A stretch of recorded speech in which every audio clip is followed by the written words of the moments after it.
When he had used his Sharingan to attempt and read it, a bunch of random letters became visible. He supposed that maybe only the sage could read it. And that was pretty much what led him to up here. He would come up here every so often to clear his thoughts and to think of his future. It used to be so clear for him. Just kill the Senju clan. But now his future seemed so shrouded in mystery that he couldn't even begin to guess at his path in life. Uchiha Madara. A melodious voice called out behind him. Madara was slightly surprised that this female was able to sneak up on him. He was even more surprised by how nice this voice sounded to him. Not overly feminine, but still had a hint of sweetness. A voice that could survive the strongest of fights. A true woman. Who wants to know? His voice held a certain power to it. Not one that someone that abused their power would have. No, this was more the voice of someone so strong that they couldn't even hide it if they wanted to. Uzumaki Mido. Madara scoffed. He knew of the woman. If he remembered correctly, her and Hashirama were to be married once the village got settled enough for that sort of affair. It was truly the boon of a wedding. Konoha and Yuzu would both gain insanely strong allies. Hashirama's bride. It wasn't a question. It was more of a gruff statement between the two. Regardless, Mido nodded in agreement. She was currently the result of her fledgling village of Uzushiogakure, trying to form an alliance with the soon-to-be powerhouse of Konohagakure. She couldn't really say that she was thrilled about it. After all, who would be excited to have their life and their fate decided for them? But she loved her village and she would do whatever she could to protect it.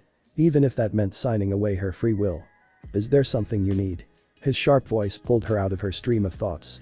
She humbly apologizes for becoming distracted. Madara simply scoffed at her and called her weak for becoming distracted so easily. And if anyone knew anything about Uzumaki women, which Madara did not, they would know not to piss them off. Pardon me, but I believe you are wrong. Mido said with rage seething through her polite tone. Madara barely acknowledged her with a slight turn of his head. This only served to infuriate her further. You damn Uchiha are beyond self-absorbed. Now Madara turned to glare at her with full force. How dare you speak ill of the— He was cut off by a much colder voice. Oh, how dare I? You're one to speak. You walk around the village as if it should bow down to you simply because you are gracing them with your presence. Your arrogance and pride in your name alone will never amount to anything if the person with the name doesn't deserve the respect. By now Madara's Sharingan had activated and was spinning with full fury. And that's another thing. You and your clan believe so heavily in the power of your eyes that a lot of you fail to develop any real skill as a shinobi. So what if you could predict the opponent's movement? I bet half of the Uchiha that can use the Sharingan don't have the physical skill to dodge the attack anyway. Madara seethed, though he couldn't say she was wrong. Which actually brought up a rather good point. Numerous Uchiha have died because they relied on their eyes to do all the work for them. Because of this, they would often neglect to actually train their bodies to be able to respond to what their eyes could see. The true shinobi is one who works for his skill. He doesn't rely on his birthright to give him everything. And with that, the Uzumaki woman turned on a heel and made her way away from the scene. Madara turned back to the village with a sneer. Who the hell was this woman to insult him so casually and simply walk away? Who did she think she was? Some kind of heavenly sage or something of the sort. Even if she did have a point, no one talked to the Uchiha that way. No one. Several months later. As expected, the construction of Konohagakure no Sado was going wonderfully. Hashirama had ensured that the place had more than enough wood for increased production. The Uchiha had helped out with heating and mixing materials for building. The Hyuga had helped identify weak points in structures and helped repair them. Hashirama had been rather busy with traveling around and bringing in new clans to strengthen the already powerful Konoha. So far he had picked up the Nara clan and the Akimichi clan as they were already friends and agreed that if one went the other would as well. Not to mention the current relationship with the Uzumaki was bringing its benefits as well. Being the excellent seal masters that they were, they had helped create a barrier seal for the village that would alert the village to intruders. Of course, it came with a key for those that would need it. More and more civilians and shop owners started coming into Konoha. Thanks to the increased flow of money and people, Konoha's economics was set up. And thanks to the rush of people, it was doing rather well. Yes, Konoha was beginning to look a lot like an actual village. That left only 2 people in the village unaccounted for. Madara had his hand rather busy with a certain red-haired woman. Ever since that day, the two had a few confrontations similar to the previous one. All of them ended with Madara feeling a growing knot of self-suspicion when Mido just vanished. Each time he would become more and more enraged. And yet every time he countered her words, she would have a new batch of sage wisdom to bestow upon the Uchiha. And thus the cycle would repeat itself over and over. And, as fate would have it, the two eventually grew close from their numerous heart-to-hearts and truthfulness towards each other. Over the months, the two eventually began to love each other as they came to understand each other. Madara was beginning to understand that hard work was needed to become stronger. Mito was beginning to understand that so people were just born to fight. Needless to say that when Hashirama had found out, because being the elected Hokage came with its perks, he wasn't pleased. He was beyond pissed off and angry with his best friend. Rage filled his entire being when it came to the situation. To know that when he was out and about Madara was keeping his wife company. The very thought made his skin crawl, though he supposed he couldn't really be mad at them in actuality. They were both lonely souls that, in some weird and miraculous way, had found peace and comfort in each other's hearts. It took Hashirama some time, but he was pretty sure he could live with that. As painful as it might be, everything still worked out in the end. The Uzumaki-Konoha relationship still came into bloom, and two lonely people would now be happy. However, what he couldn't deal with was when those two people decided that they would be persecuted in their own home. Especially when those two people, who were powerful in their own right, decided to up and leave. This was something that Konohagakure could not afford at the moment. It became even worse when these two people were Uchiha Madara, the current head of the Uchiha clan and an amazingly strong shinobi, and Uzumaki Mito, the current head of the Uzumaki and a fabulous seal master with almost no equal. As Hokage, his duty was to at least investigate what was going on and find out the reason. He had lost his best friend to darkness before, and he would be damned if he let that happen again. When he caught up to them, they were already halfway to Uzumaki. Madara. Mito. Hashirama called out feverishly. He had been working hard to catch up to them. The duo turned around with a frown. "Turn around, Hashirama," Madara said cryptically. The wood user looked confused for a moment. Mito decided this would be the time to let him know their plans. Maybe he would let them go willingly. "Madara and I wish to leave the village. We have been persecuted by the Uchiha clan relentlessly, as they see Madara's attachment to me to be a sign of weakness, as I am not an Uchiha. I have made plans with my homeland and my own clan for us to be there and be safe from judgment. They understand and accept our position," Mito explained as calmly as she could. But Hashirama was not having it. "Then why not come back so we can work this out?" he asked. It was a fair enough question, to be sure.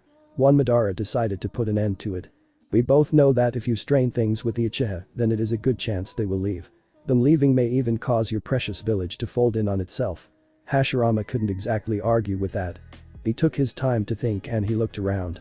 A small creek, a few boulders, and some grass far away. Nothing out of the ordinary on one's way to Uzumaki. How on earth would he explain this to the village? If Madara alone left, then he might be able to keep things together. But both of them leaving would cause a scene. "Then what should I tell them?" Hashirama asked, in reference to his village. Madara and Mito shared a look before turning back to the first Hokage. "Tell them the truth," they said in unison. Hashirama instantly shook his head. "That won't work. They will see it as a weakness that I just let you both just leave. The Uchiha or the Hyuga will understand the reasoning behind it. This would cause unrest knowing that I willingly let you two escape. Some would say my friendship with the both of you blinded me. That would make me be seen as an unfit ruler. I have to do something," Hashirama said with a sigh. He truly didn't want to forcefully stop them, but it was quickly becoming apparent that he would have no choice. "Are you both sure I can't persuade you to stay?" Hashirama asked once more, his eyes full of regret and trepidation.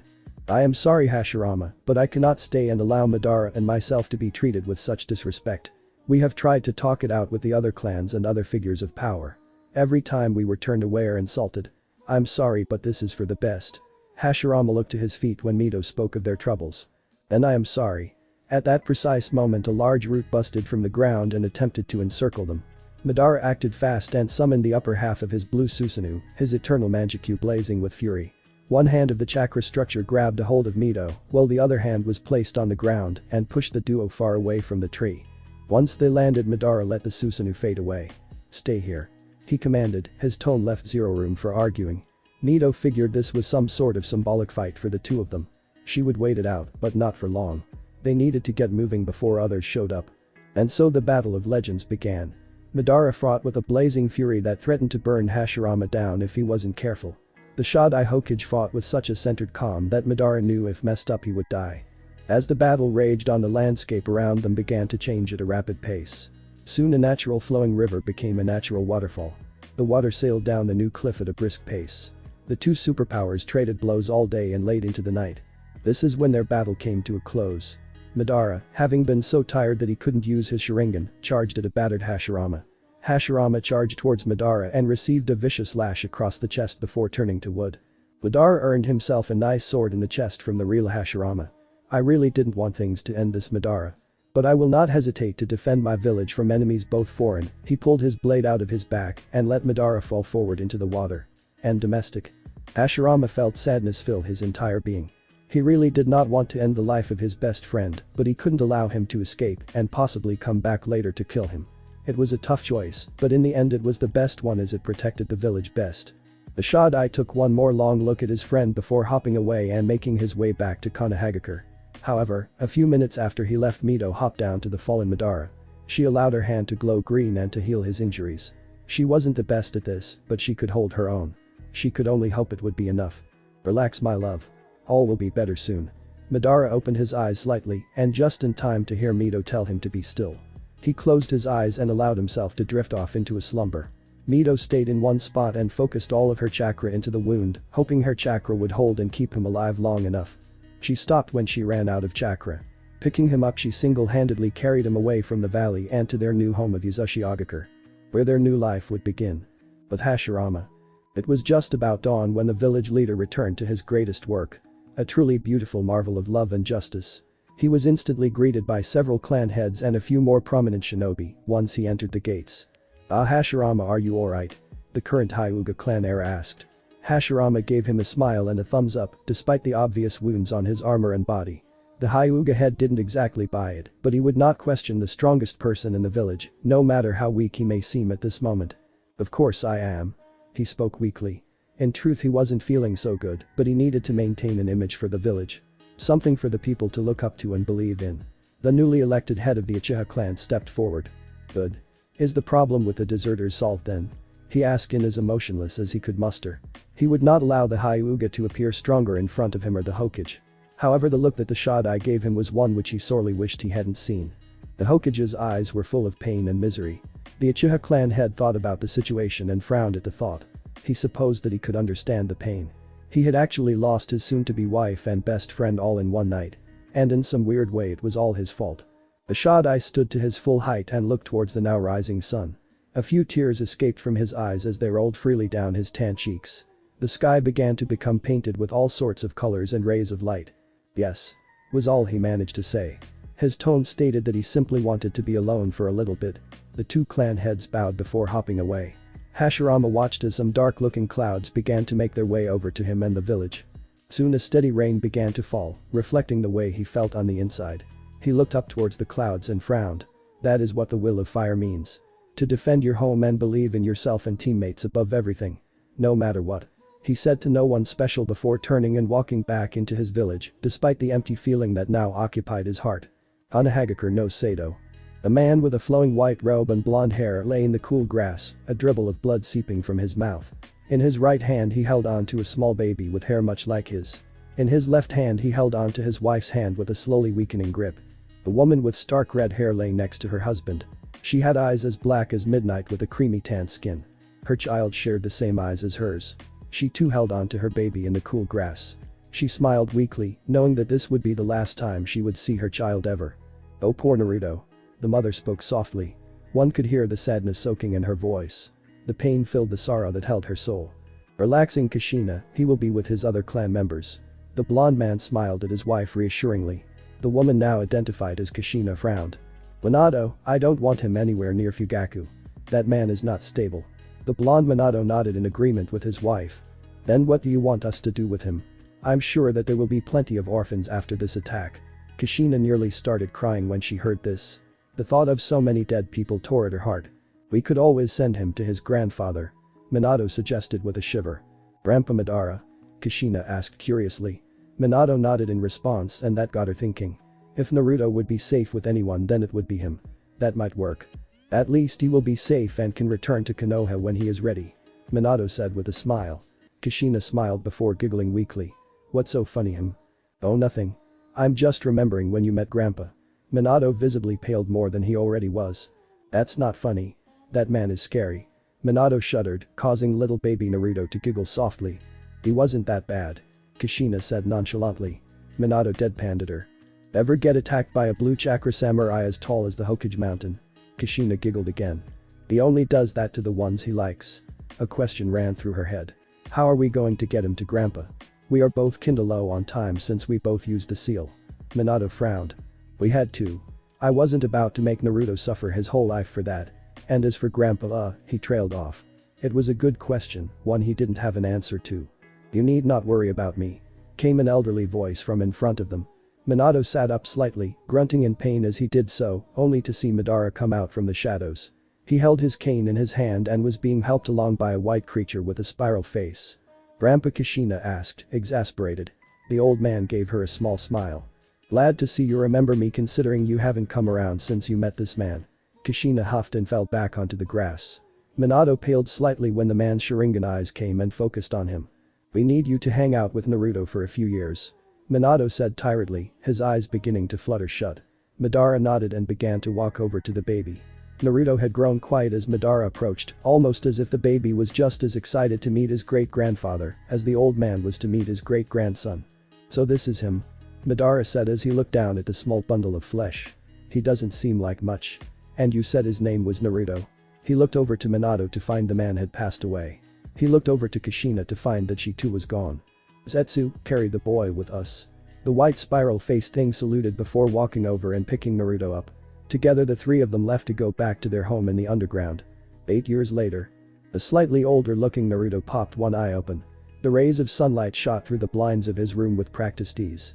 The normally white room was blocked by the sight of a kid his age in blue and white. The boy stared at him with a slight smile. "Wake up already. Class is in a few minutes," said the boy with a tired tone to his voice.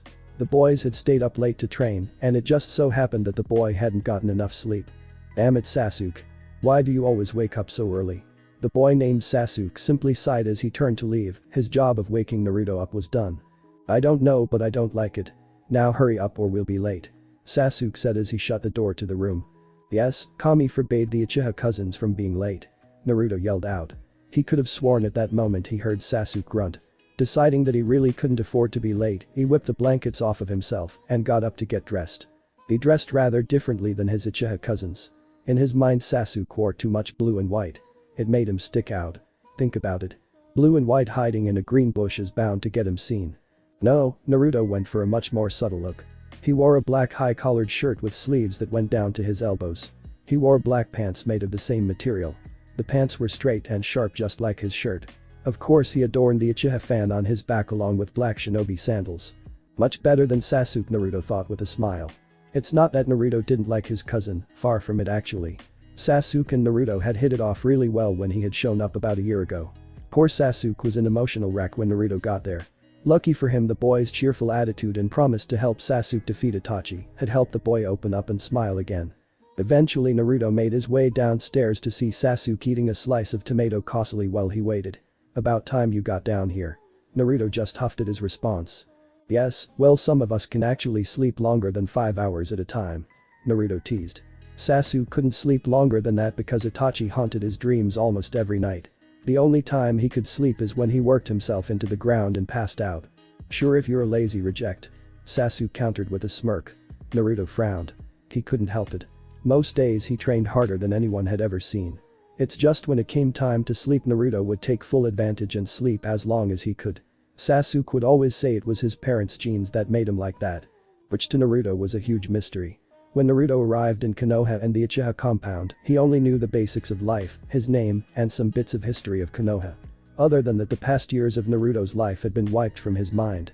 The Yamanaka clan had done a sweep through the boy's head and found that he truly had lost all of his memories other than the select few he already had. The poor boy didn't even remember how he got there. However, the village had quickly accepted him when they found out that he was an Uchiha and proved it with his blood. "Ah, whatever, no need to be an ass, Sasuke." The boy in question frowned deeply at his cousin. "Come on. We have to go." Naruto nodded and grabbed an apple on the way out the door. The walk to the academy was about the same as it always was. The people of the village would wave and smile at them. Sasuke and Naruto would be eating a tomato and an apple. The girls would swoon over the two. Naruto would smile at them as his golden hair and black eyes shimmered at them. Sasuke would just grunt and look away. "Sasuke, I have a question for you." The boy swallowed his slice of tomato and looked at Naruto. "What?" he asked cautiously. Naruto had always had a dangerous curiosity. "Are they?" Naruto asked and nearly broke into a fit of laughter at Sasuke's face of horror. "What the hell would make you think that?" Sasuke asked, exasperated. Naruto put his hand on the back of his head and laced his fingers. "Well, whenever the girls wave at us you just grunt and walk away. Some of these women are beautiful." Sasuke scoffed lightly. "You're 8. What do you know about women?" I know that if you don't like them you must like men, right? Or you prefer to be alone. Naruto said with sage wisdom. Sometimes I think you were dropped on your head. That's why you lost all your memory. Naruto frowned. Several tense minutes went by before Naruto began chuckling. What? Sasuke inquired. Naruto's face turned into a full-blown smile. You never answered my question. Naruto gave Sasuke a cheeky grin. That's because the question is moronic and I refuse to lower myself to your level. Sasuke finished with a firm nod of his head. Oh, I can't wait to tell the fan club about this. Naruto shouted as he took off to the school. Sasuke became enraged at the threat and chased after his wayward cousin with haste. The academy. Due to his head start and numerous traps he had laid along the way, Naruto had arrived at the academy before Sasuke had. He had plenty of time to tell the Uchiha fan club of his and Sasuke's little talk and about the results. He watched with fascination as their faces went from happy to mortified. Needless to say that when Sasuke arrived at the academy he wasn't instantly tended to. In fact, he avoided it as if he had caught some kind of sickness. The only person actually willing to go near him at that point was Naruto. And even then some of the boys and girls were giving him weird looks. Sasuke leaned over to whisper to Naruto. You did this, didn't you? The blonde boy gave him a smile and a thumbs up. Yep. He whispered back. Sasuke let anger fill his being as he lunged on top of Naruto and began choking him. You damn idiot. I told you. I am not gay. Sasuke hollered out. Naruto held his smile. Who is the one on top of a guy? Naruto squeezed out through tight lungs. Sasuke's cheeks turned red as he hopped off. Naruto gasped for air with a small smile on his face. Victory had been his for this round. Sasuke was embarrassed and the class was laughing up a storm. You all seem to be in a good mood. Their teacher, you mean Iruka, said with a smile. The rest of the class scrambled to their feet and into their seats with practiced haste. Iruka couldn't help but let a small chuckle escape him. Right. Now that you are all seated we may begin today's lesson on Konoha's history. Iruka began his lecture. Naruto knew what was coming next as he often read in his spare time to keep his mind sharp. With that in mind he let his eyes shut and allowed his head to hit the desk. School bored him to tears. A few good hours went by before Iruka noticed that Naruto had passed out. Naruto woke up. The teacher hollered out. Naruto sprung to life and looked around panicked. Sasuke snickered when he saw that Naruto realized he was still in class. Since you are smart enough to fall asleep and not feel the need to listen, perhaps you can answer my questions. Naruto yawned and stretched. Sure, go for it. The class snickered at his causal response. Who is the Shodai Hokage? Iruka asked. Senju Hashirama. Who did he form Konoha with? Uchiha Madara. Iruka cursed under his breath. But he thought of a question that was well ahead of his lesson plans. Who was the Shodai's wife? Uzumaki Mido. Naruto answered without hesitation. Iruka and the class, save Sasuke, couldn't stop their jaws from hitting the floor. Naruto smirked at his teacher before promptly passing back out. School was such a boring subject to him. Before falling back to sleep Naruto thought. Those answers had come so easily to him. As if he had remembered them for his whole life. He didn't even know who Uzumaki Mido was. His mouth had just acted on its own accord and produced the proper answer. It was probably nothing. Iruka shook his head and smiled. He couldn't really be angry with the boy after all. He did answer every question without wasting a second. This more than showed his grasp on the current concept. Maybe just this once he would allow him to sleep. Naruto. Wake up. Then again maybe not. Uchiha compound. The boys returned to their compound feeling a little bit more tired than usual. Today has been a taijutsu kind of day. What made it worse was the fact that it was a tournament kind of event. Of course Sasuke and Naruto had fought all the way up to the top with little hassle. And like any other Uchiha would do, they fought their hearts out against each other.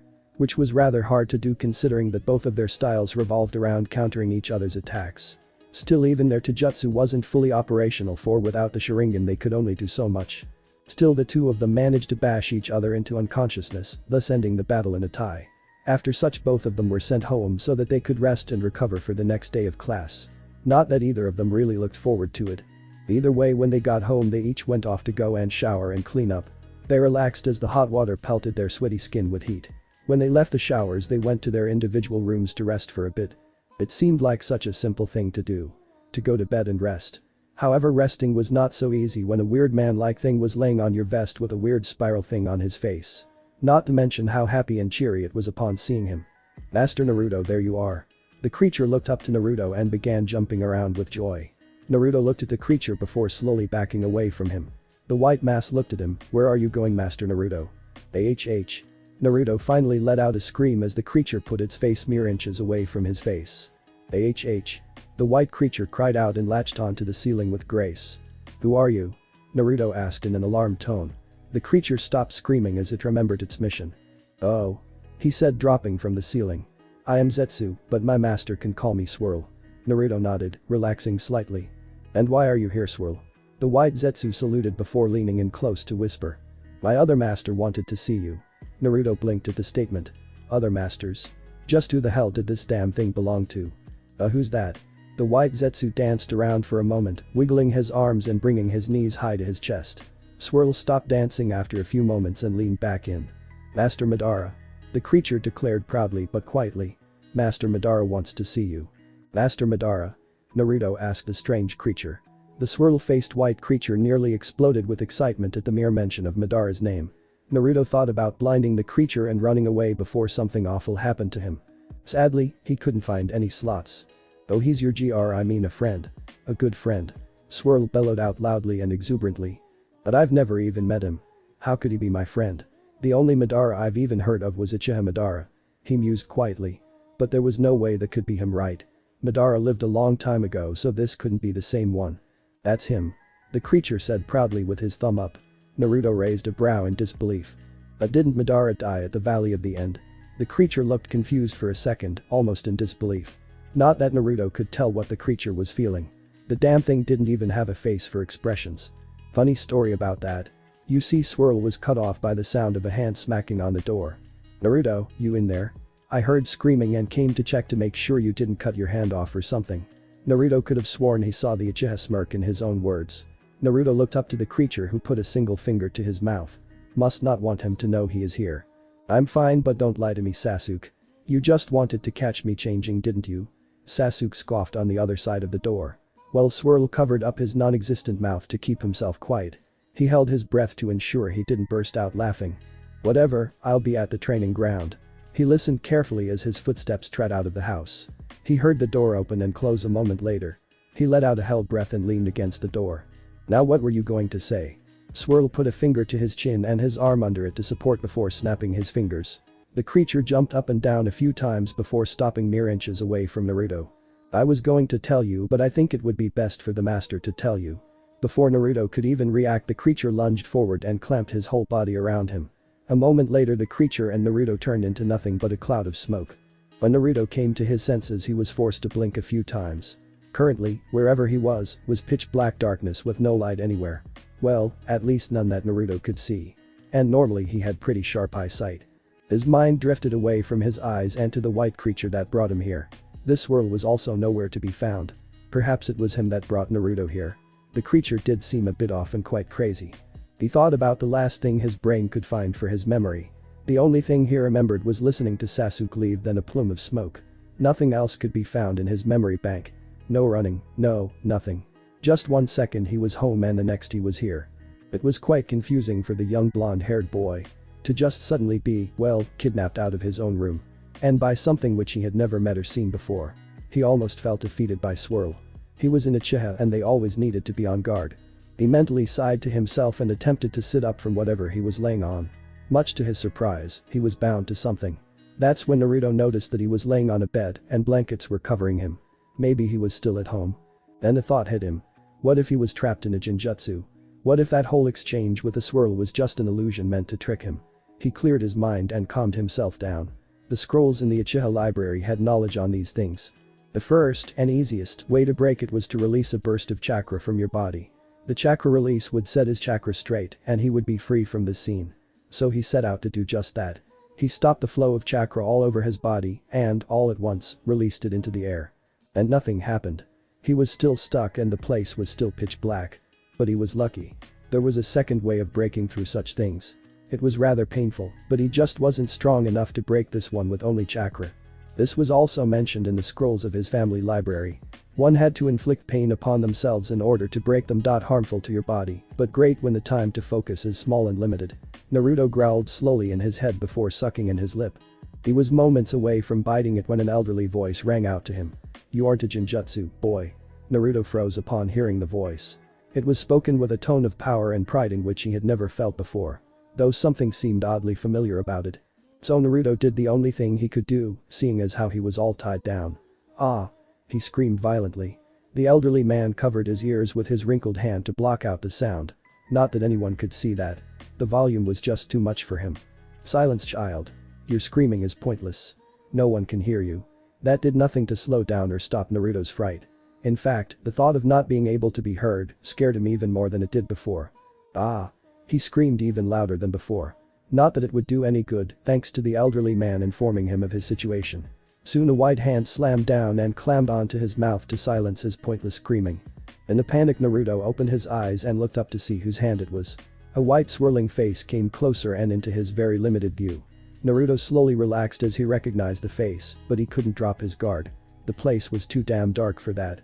As if responding to his mental command, the room around him lit up with candlelight. It wasn't the best light and hardly provided anything, but it was bright enough for Naruto to see that he was in a bed. And that Swirl was next to him, and some odd-looking elderly man was sitting in a chair across from him.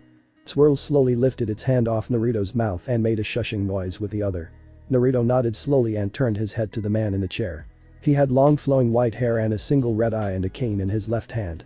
Then the realization dawned on Naruto. He nearly began crying after figuring it out. Oh no. Am I dead? The poor confused boy cried out before going limp in his bindings. Wait. If I'm dead, then that makes you the death god. Swirl clamped his hand down on his mouth before he could start screaming again.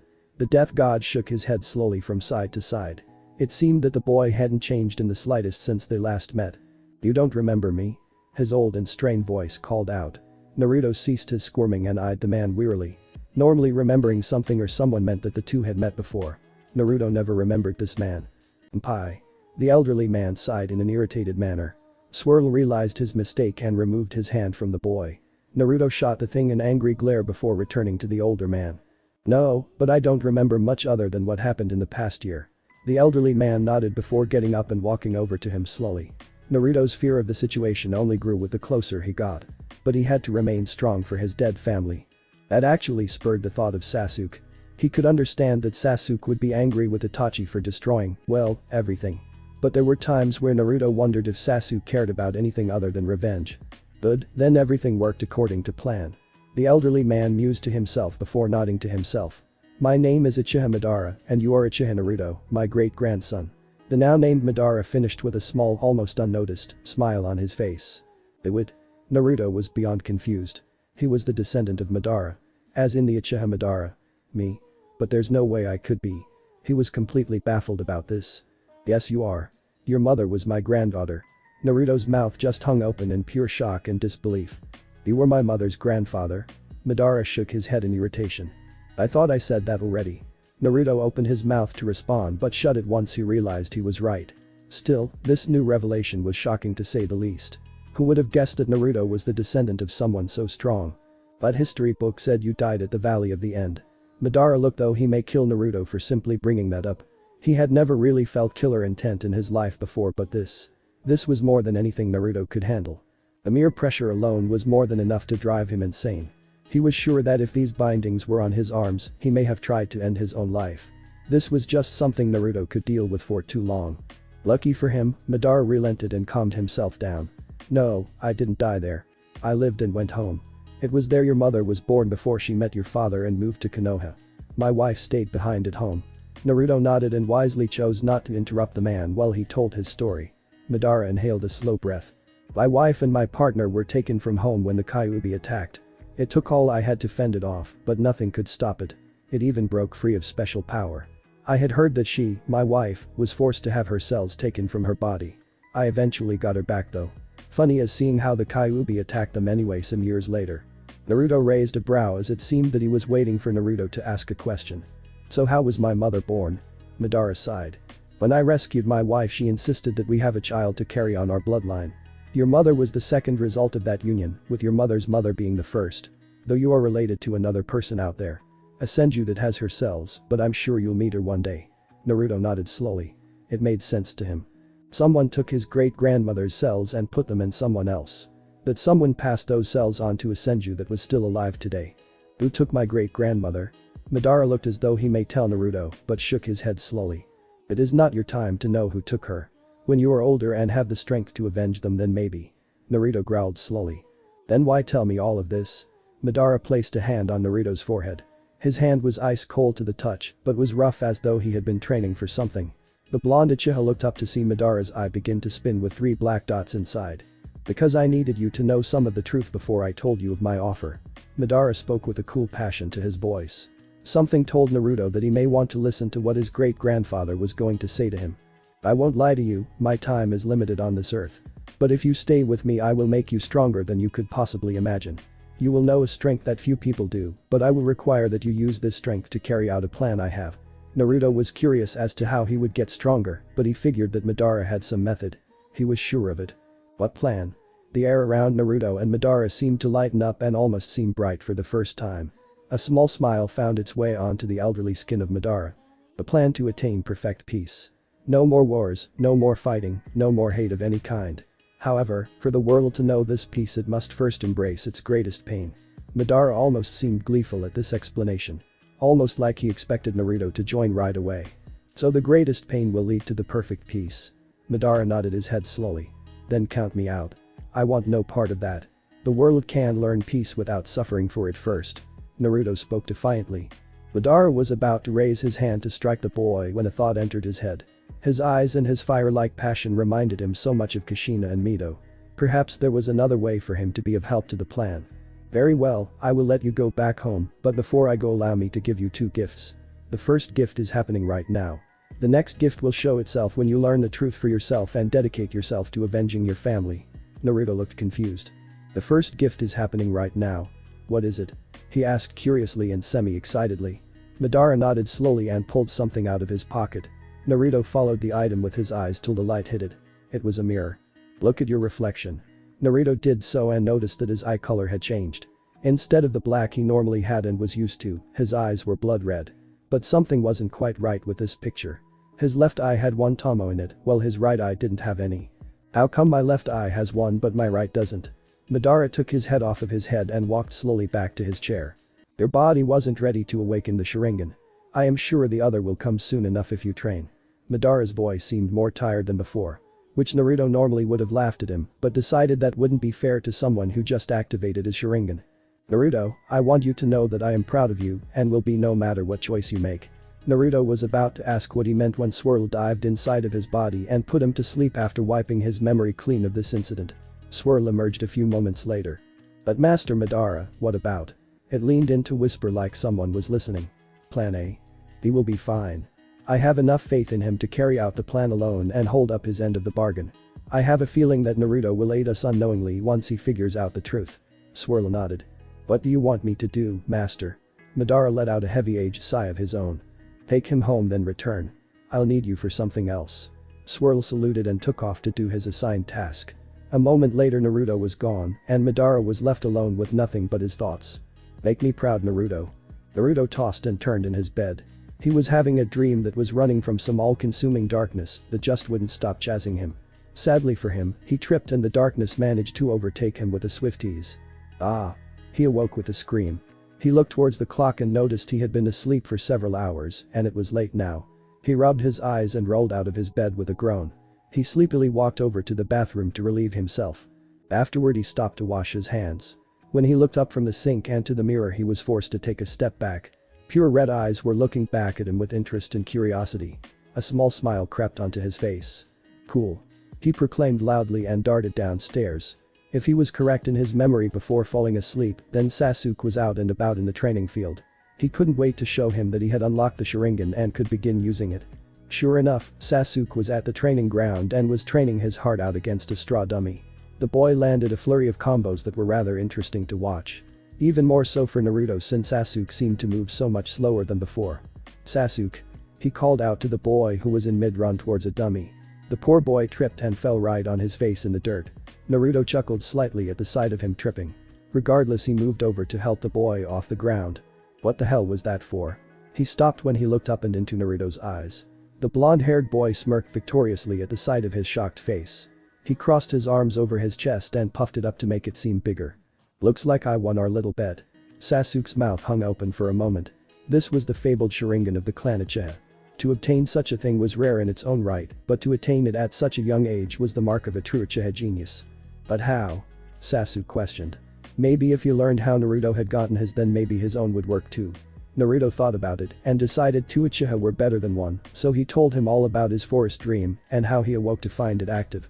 And then I came to find you and tell you. That's pretty much all that happened. Sasuke was in disbelief. A simple nightmare had forced Naruto to activate his Sharingan. He then looked a little closer and realized that the right eye held no Tomo in it. Hey, why does your left eye have one and your right eye doesn't? He asked curiously. Naruto thought about it and shrugged. No clue really. It just sort of happened that way I guess. Sasuke closed his mouth and frowned. He was grumbling about how some lower class punk got the Sharingan first while he and the Uchiha elite did not. Either way you're still no match for me. Naruto smirked. This is what he had been waiting on.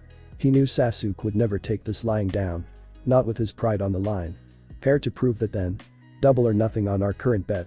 Sasuke smirked, as did Naruto. They both believed that they had this victory in the bag. Deal. Sasuke spoke before dashing at Naruto with full speed. Funny thing was, to Naruto, it seemed that he moved a little slower than when they ran together. The blonde boy found it easy to dodge the punch that was aimed for his face. Naruto countered with a shin kick to Sasuke's stomach. The raven-haired Uchiha caught the offending leg and tossed Naruto off to the side. Naruto landed on his hands and springboarded himself back up to a standing position. He was loving every minute of his Sharingan and its advantages.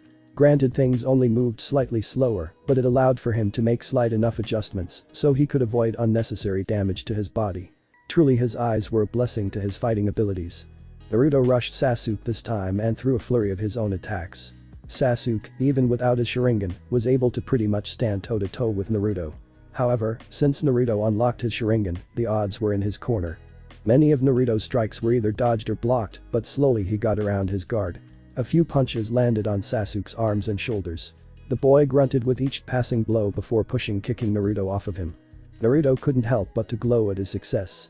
See, Naruto wasn't like what the Uchiha would normally expect. He was not extremely gifted from the start or anything of the sort. He had to bust his back training every single day in order to get any better. So seeing himself land any kind of hit against a genius like Sasuke did wonders for his morale and strength in himself. He dashed back quickly and swept Sasuke's legs out from under him. The boy landed with a harsh thud. Naruto stood up and attempted to bring his heel down on the belly of Sasuke. The raven-haired boy rolled out of the way in the nick of time to dodge the heel. Sasuke rolled to his feet and stared Naruto down with a heated glare. While he stared Naruto down, he didn't notice the slight change in the chakra of his body. He, an Uchiha, had forgotten the number one rule when fighting another Uchiha. Never look into their eyes while the Sharingan was active. Seemingly out of nowhere, a thunderous chop to the back of his neck was felt. The image of Naruto faded away into a pile of dust just before Sasuke's vision went completely black. Naruto caught him before he could fall onto the ground and carried him inside and placed him on the couch. Sasuke awoke with a start, suddenly remembering that he was in a fight with Naruto. The raven-haired boy leaped up from the couch with a kunai in his hand. A moment later Naruto walked through the door with an apple and a tomato. Whoa. Calm down, I'm not that scary. Naruto smirked when Sasuke relaxed and let the kunai drop to the table. He plopped back down on the couch with a heavy grunt. Naruto tossed him the tomato and sat in the chair across from him. What happened? Sasuke asked, still a bit confused from the whole ordeal. He even used his kunai, a ninja tool, to cut the tomato into little slices for him to eat. Naruto giggled quietly to himself as he replayed the events in his head. Well, you see, I used my eyes to cast a small genjutsu on you, and when I felt it take hold I chopped you in the back of the neck. He smiled victoriously at him when Sasuke's face went from confused to disappointed. Score 1 for the team of hard work. That's cheating. He said with disdain in his voice. Naruto shook his head from side to side. We never said using wasn't allowed. At any time you could have used your one. Sasuke opened his mouth to counter, but his own words died in his mouth. Naruto was right, at any time he could have fired off a dot. Fine. He finally gave in. Naruto popped a big smile at him and took a hearty chunk out of his apple. Great. Remember I like eggs with breakfast. Sasuke groaned. Their bet was that the first one to unlock their Sharingan won. The loser had to cook breakfast for the other for a week. Of course, that was before a double or nothing bet. So, as per the bet they made when they were little kids, Sasuke made Naruto eggs for breakfast for the next 2 weeks. It was a wonderful time to be one Uchiha Naruto. Even after rather brutal training sessions of the night he still was made breakfast. It certainly helped to motivate him in the mornings for his classes. He was slightly more aware of the class, but still would rather sleep through all his classes. Still he couldn't help but to ignore Iruka and sleep through his day. Though he couldn't help but to marvel at the fact that he had the Sharingan. He made sure to show and tell everyone who asked about his Sharingan. He was all too proud to show it off to the world, while Sasuke seethed in a silent rage about that fact. He was supposed to be an Uchiha elite. A genius prodigy among other genius people. Naruto, on the other hand, was not such a high-class member. He was a lower-class Uchiha, and yet he had achieved the Sharingan before him. Of course, he didn't know about Madara, but then again, neither did Naruto. At least, not anymore. The two Uchiha had even started a little game among themselves. They decided to make everything a game between them, a challenge of sorts. They were going to try and outdo the other in everything. School, training, and Sharingan training. They made all sorts of bets, from more breakfast in the morning to forcing the other to skip out on training for a few days. Anything and everything was bet on. And surprisingly, they were tied in a score of 50-50. The rest of that year passed by very quickly in this manner. Every single week there was another challenge and, of course, another punishment. The whole of Konoha had heard about these infamous bets and thought it was good for them to challenge each other consistently. Funny thing about that was that Naruto was the more disliked of the two compared to Sasuke. For some reason or another, Naruto had not earned the public's favor. It may have been the fact that Naruto didn't have a brother that was an S-ranked criminal. Together the two of them pushed themselves to the height of their class. The two of them traded first place so many times it was scary. Haruka had long since stopped keeping track. As long as they did their studies properly, then he didn't care. The other 3 years passed in a very similar manner with the two brothers. They remained on the top of the class and beat down pretty much anyone in straight-up fights. They were deadly accurate and worked in near-perfect tandem when given group assignments. One might even say that they both deserved to be the Rookie of the Year and that they were perfect. However, there was one major downfall to them being so good. Only one of them would be Rookie of the Year. When the year let out, only one of them would be named Rookie of the Year, while the other would be in second place. This meant that they wouldn't be on the same team of Genin, thus making a tough decision. The head rookie was placed on a team with the dead last and smartest female ninja. While second in place would be placed wherever they were needed depending on skill. Being an Uchiha meant that either of them could be placed with any team. Be it tracking, attacking, or capturing teams. The only choice left was which Uchiha was second best. So which one do you think is number one?